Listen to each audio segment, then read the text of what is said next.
การอุตสาหกรรมและการค้าเมืองสุกุมาจัดพิธีทำลายสินค้าที่หมดอายุและสิ่งที่บ่ได้มาตรฐาน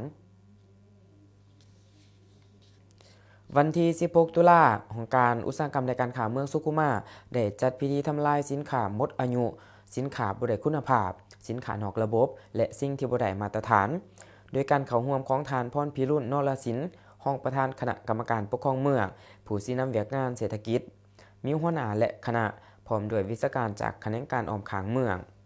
จากนั้นทานสมพรพดุงศิญวงศ์ห้องหัวหน้าองค์การอุตสาหกรรมและการค้าก็ได้รายงานเกี่ยวกับสินค้าและสิ่งที่นำมาทำลายในครั้งนี้แม่นได้กักยึดมาจากร้านค้าภายในตลาดและขอบเขตเทศบาลเมืองซึ่งประกอบมีทั้งหมด47รายการรวมมูลค่า9,50,000 กีบในนั้นมีสินค้าหมดอายุสินค้าบ่มีคุณภาพและสินค้านอกระบบจำนวน34รายการรวมมูลค่า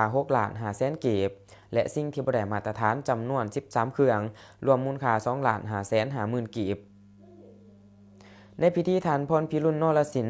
รองประธานคณะกรรมการปกครองเมืองก็ได้ย่องย่อต่อเจ้าหน้าที่ปฏิบัติเวียกงานดังกล่าวและมีทิศชี้นำให้เจ้าหน้าที่สืบต่อติดตามกวดกาให้เป็นปกติ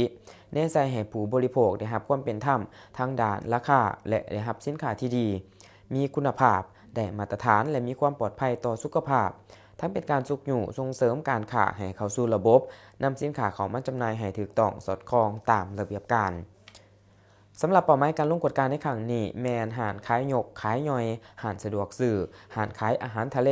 ห้านขายสินหมูงัวควายภายในตลาดและขอบเขตเทศบาลเมืองซึ่งในระยะที่ผ่านมาเจ้าหน้าที่ของการอุตสาหกรรมและการค้าได้สมทบกับเจ้าหน้าที่ป้องกันความสงบเมืองเจ้าหน้าที่อย.จากของการสาธารณสุขวิศวการอากรจากของการเงินและนายบ้านได้ลงเคลื่อนไหวกวดกาหันค้าได้ทั้งหมด34หัวหน่วยในนั้นมี9หัวหน่วยเจ้าหน้าที่ได้กวดพบสินค้าหมดอายุและสินค้านอกระบบจำนวน35รายการรวมมูลค่าทั้งหมด6,500,000 กีบซึ่งประกอบมีสินค้าหมดอายุ33รายการรวมมูลค่า6,70,000 กีบและสินค้านอกระบบ2รายการมูลค่า